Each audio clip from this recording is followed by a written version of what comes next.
Hello दोस्तों, तो आज हम पढ़ने वाले हैं होमोजीनियस एंड हेट्रोजीनियस सिस्टम के बारे में कि ये क्या होता है। तो थर्मोडायनेमिक्स के पूरे लेक्चर जरूर देखें, लेक्चर 1 से स्टार्ट करें, तभी आपको पूरा बेसिक थर्मोडायनेमिक्स समझ आ जाएगा। तो हम सबसे पहले इसकी डेफिनेशन देख लें कि होमोजीनियस सिस्टम किसे कहते हैं। A system having one phase only is known as homogeneous system. अब पहली बात तो भाई ये क्या कह गया, मतलब वन फेज, इसका मतलब क्या है। देखो, हमें ये पता होना चाहिए कि फेज क्या होता है। पहली बात तो हमें अगर फेज का पता है तो अभी हम आगे चलते हैं। जैसे कि वाटर की बात करें, पानी की बात करें, तो हमारे पास 3 फेज उसके कैसे हम देख लेते हैं कि हमारे पास लिक्विड है, सॉलिड है तो आइस है, मतलब ये वाटर आ गया, लिक्विड है और ये आइस बन गया, हमारे पास ये आइस बन गया। और जब हम इसको मान लीजिए पानी को गर्म कर लेते हैं, ये स्टीम बन जाता है, स्टीम बन जाता है। तो 3 तरह का हमारे पास बेसिक हमें पता ही है, सॉलिड है, लिक्विड है और गैसियस है, 3 होते हैं।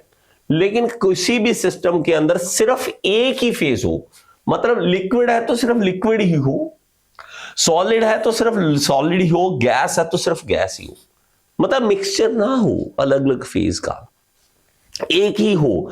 जब एक ही हो, अगर एक ही फेज हो, उसको हम होमोजीनियस सिस्टम कहेंगे। जैसे कि क्या, a mixture of air and water.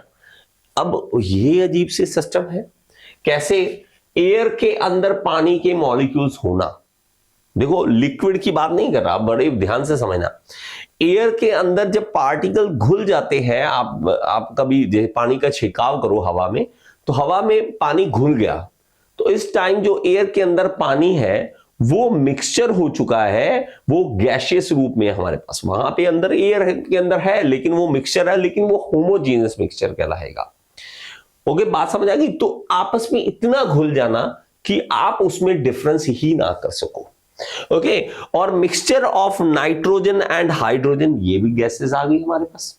Nitrogen और हाइड्रोजन गैस आपस में मिक्स हो गया तो वो भी एक तरह का होमोजीनियस सिस्टम बन जाएगा। अब हम देखते हैं हेट्रोजीनियस सिस्टम क्या होता है। देखिए, सिस्टम जिसके अंदर एक फेज से ज्यादा हो तो उसको हम हेट्रोजीनियस बोल देंगे। A system having more than one phase is known as heterogeneous system. जिसके अंदर एक से ज्यादा फेज हो, जैसे कि mixture of water and steam. अब देखा जाए तो वाटर जो है उसको गर्म किया तो वो स्टीम बन गया, लेकिन अगर दोनों का मिक्सचर वहीं पर है तो वो क्या है, वो एक हेट्रोजीनियस सिस्टम होगा, क्योंकि इसके अंदर ये लिक्विड है और ये गैसियस है। तो इस तरह के जो सिस्टम बन जाए, आप मान लीजिए स्टोन लीजिए, पानी के अंदर डाल दीजिए, तो वो क्या आ गया, सॉलिड और लिक्विड, दो हमारे पास मिक्सचर आ गई। मिट्टी आ गई पानी के अंदर घुली हुई है, तो वो हेट्रोजीनियस सिस्टम है। जहां पर 2 फेज एक साथ आ जाए उसको हम हेट्रोजीनियस सिस्टम कहते हैं। बहुत सिंपल, होमोजीनियस जिसमें सिर्फ एक फेज है, हेट्रोजीनियस जिसके अंदर 2 या 3 फेज, जो मतलब एक से ज्यादा फेज हमारे पास आ जाए, तो उसको हम हेट्रोजीनियस सिस्टम बोल देंगे। आई होप ये चीज आपको समझ आ गई होगी।